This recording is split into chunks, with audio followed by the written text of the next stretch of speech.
I remember back in the days of radio that one of the popular programs on the air, which was later then made into a television program, was called Truth or Consequences, where the contestants would be asked a question, and if they failed to give the proper response, then they'd have to go through some kind of silly penalty.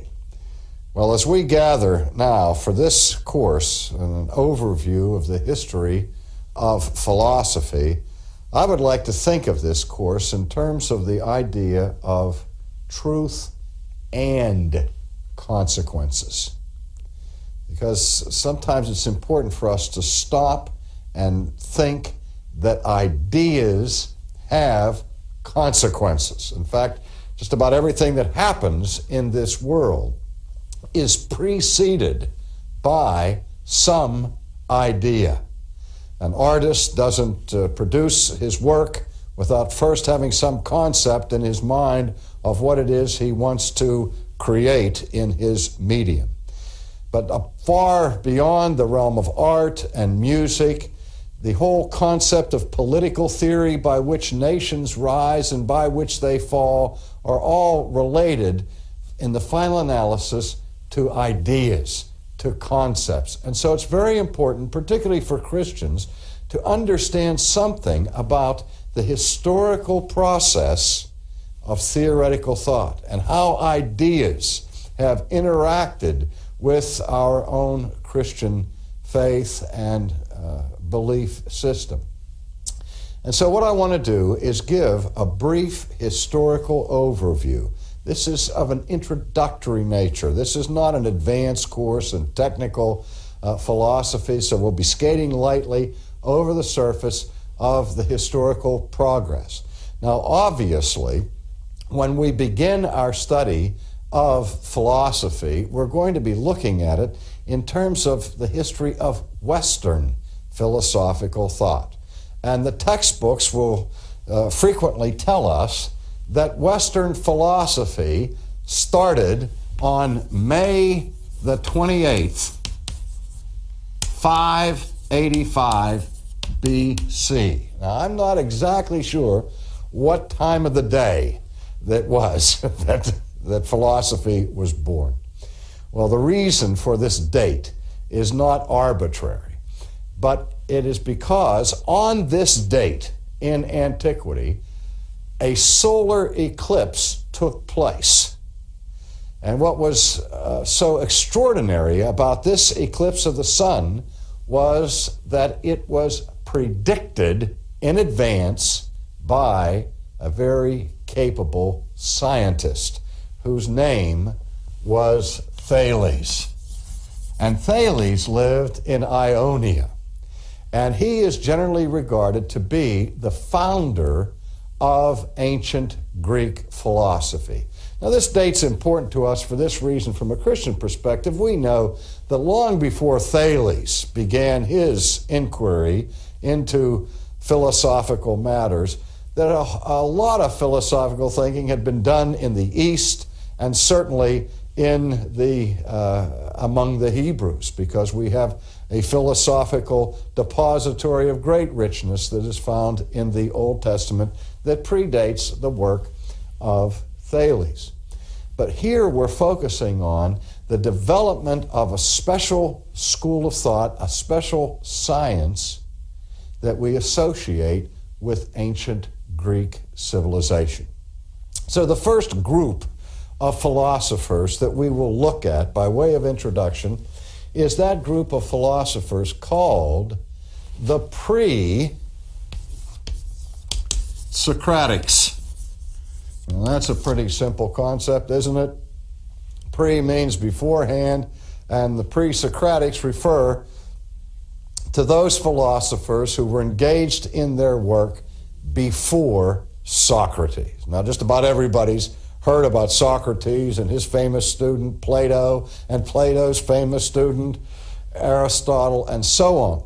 But philosophy in the West did not begin with Socrates. There was a significant development of theoretical thought before Socrates ever appeared on the scene. And so when we look at origins, we start with this fella by the name of Thales. Now, what Thales was trying to solve was perhaps the most ancient question of all that thinkers grappled with and wrestled with, and we can call that the question or the problem of the one and the many. The one and the many. Another way that we can describe this problem or this question is by speaking of the relationship between unity and diversity. I frequently talk about the simple word that we hear every day, the word universe or the word university. And the term universe is one of those mongrel words where we take two diverse words and kind of jam them together and coin an entirely new word. And the two words that are jammed together to create the word universe are the words unity and diversity. And so the very idea of a universe is that we are living in a system of reality that has all kinds of specific different things. There we behold a multitude of diverse objects. We see chickens and pigs and grass and flowers and houses and roads and cars, all these specific individual things that are diverse one from another. Well, the ancient Greek philosopher was asking the question, how do all these bits of reality that we encounter every day fit together? Is there anything that provides unity to this wide diversity of experience that we have? Is the world in which we live a symphony in the final analysis, or is it cacophony? Carl Sagan raised the question, is it cosmos or is it chaos? And the difference between cosmos and chaos is simply the difference between an orderly structure and that which admits to no order. And anything that is ordered has to have something that makes everything cohere, that makes everything unified. Now, we go away from the word universe and we go to the word university, and that is an institution where allegedly we go to look at the individual disciplines like biology and chemistry and astronomy and mathematics and sociology and history and psychology and all these different disciplines, where you can go to one school and learn all about these diverse fields of inquiry. But the assumption is that in the university, we can discover an integrated, coherent view of the world in which we live. Now, that whole question of the one and the many, unity and diversity, was the question that this scientist in the 6th century BC by the name of Thales was passionately engaged in trying to resolve. And what he was looking for is what we call ultimate reality. Now, what does he mean, or what did the ancient thinkers mean by ultimate reality? Well, one of the technical terms that we learn in the study of philosophy is the word metaphysics. Metaphysics. Now, we're all familiar with the term physics because physics describes the natural world of forces and powers and things and how they interact.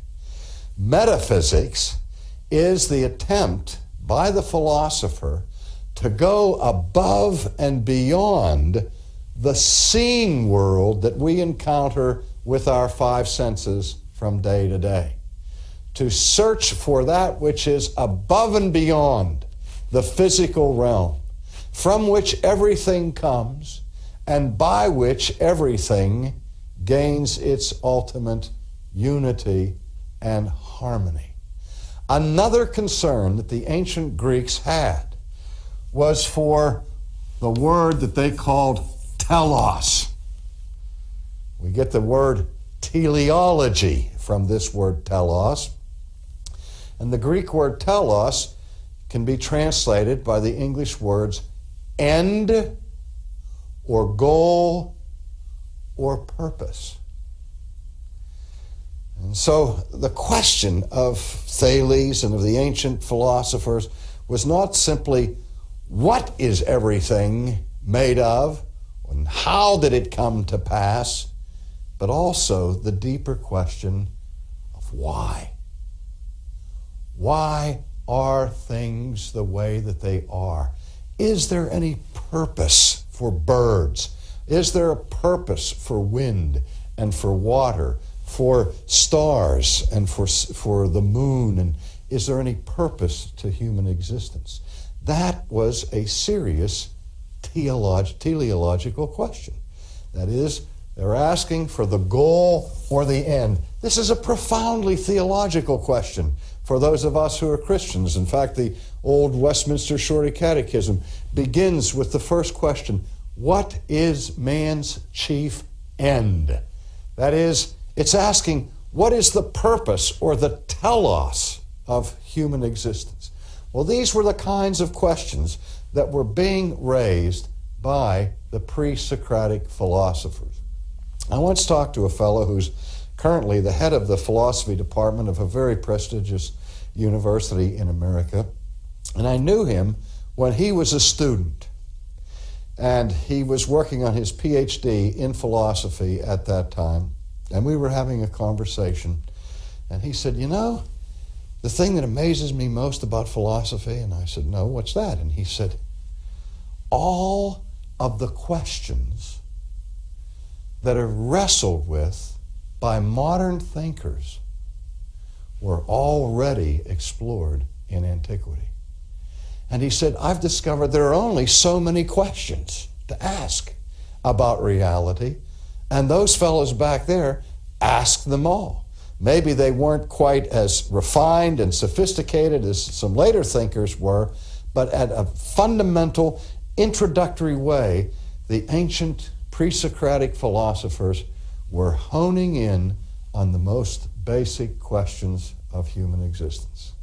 Well, again, the first question is, what is this ultimate reality? Or for the Greek, it was the question, what is the arche, the chief, the ruling stuff out of which everything comes? It was the search for essence. When we talk about the word essence, we talk about essence or substance, or the simplest word is stuff.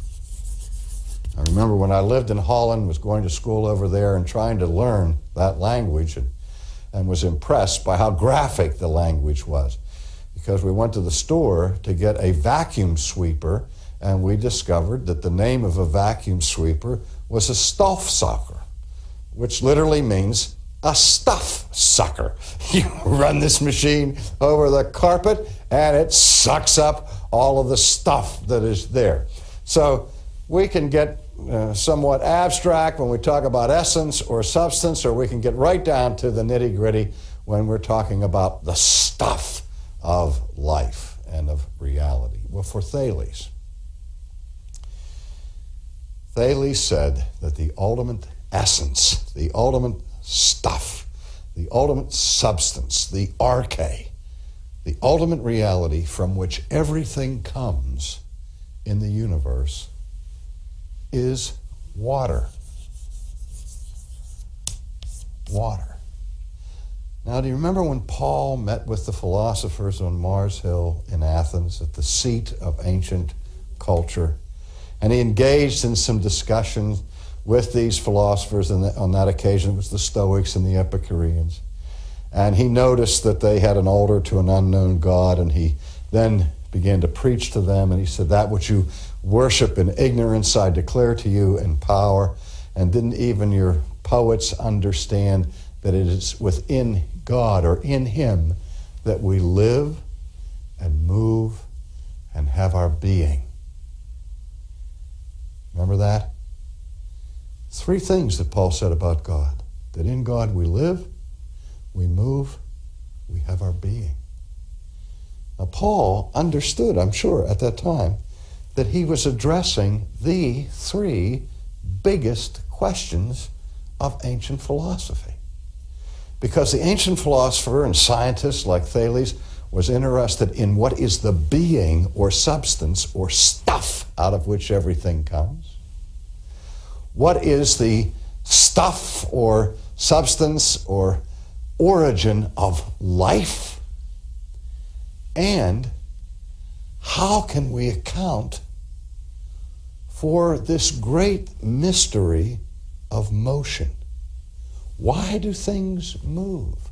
How did they get started moving in the first place? You hear cosmologists telling us today about their theories of the origin of the universe, the Big Bang idea, where for all eternity, all of the matter and energy of the universe was compressed into this infinitesimal point of singularity, remained organized and stable, presumably for eternity, and then on one Wednesday afternoon at 2 o'clock, boom, it blows up. And the question is begged immediately, as if there is such a law as the law of inertia, that things that are at rest stay at rest unless acted upon by an outside force. You ask, what was the outside force that stepped into this picture of eternal organization and caused this explosive change? In other words, who moved? Something moved. How did that motion start? Those are the questions that Thales was trying to answer. And again, we might smile or even smirk when we hear that his answer to all of these things was water. It seems so naive and pre-scientific and unsophisticated to us. But think about it for a moment. First of all, in trying to understand being, the essence of things, he noticed that everything in his experience, whether they were animals, vegetables, or minerals, appeared to his eyes in one of 3 forms.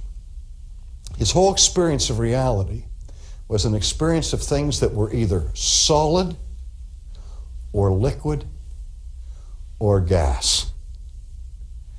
And he said, no matter how diverse this diversity is, we can reduce everything that we encounter to one of these 3 things, a solid, a liquid, or gas. Now, he said, if I can look beyond that and say, is there some underlying metaphysical stuff that will account for these 3 different forms of things? And so he looked for a substance that had the power or the ability to exist in any of these 3 forms. And what was the most obvious candidate? It was water. Water in its natural state is a liquid. When it freezes, it becomes a solid. And when it evaporates, it becomes steam or a gas. And so he said, so everything must be made out of water, either in the hardened form like ice or the liquid form or the gaseous form. And they said, well, okay, how can I account for life? Well, all of the life that I discover around me seems to require water. For a seed to grow, it must become wet before it can germinate. And for human beings and animals and flowers and grass to grow and to continue to live requires a constant replenishing with water. Water seems to be necessary to life. And if that's the case, then maybe it is the most basic substance that creates life itself. So now he has a preliminary answer to the problem of being, the problem of life, but he still was left with the problem of motion. How can I account for motion? He said, well, to account for motion in light of a primitive understanding of inertia, he said, we have to look for some substance that is hylozoistic. Now that's just a fancy word that means self-propelled. Something that has the ability to move itself. We have a word for that in English, and it's the word auto, which means self, right? Mobile. An automobile is something that has the power of mobility in and of itself, at least when it's working and the gas tank is filled and so on, and you don't have to push it to make it go. But the idea of motion being explained required that something, somehow, somewhere, had the ability to move itself. Because if everything were at rest, and eternally at rest, and if the law of inertia is true, how long would it stay at rest? Forever. And when we see something move, like this chalk up in the air, we realize that the chalk is still now, it's inert, until acted upon by an outside force, which is my hand, and I exert pressure, my arm is moving, I let go of the chalk, and the chalk moves. And so motion is caused by some previous motion. And if that previous motion is caused by motion prior to that, then we have to ask what caused that motion. And we keep asking that question, how long? Forever. And we get into an infinite regress that doesn't make any sense unless we find something that has the ability to move on its own. Well, for Thales, that was water. Because water has the ability to move. How did he know that? By observing rivers. And he noticed that creeks were running, that there was a tide, or there was a current of moving water. He noticed that he couldn't see anything that was tugging at the seas to make them move. He didn't know anything about the tidal forces of the gravitational pull of the moon and that sort of thing.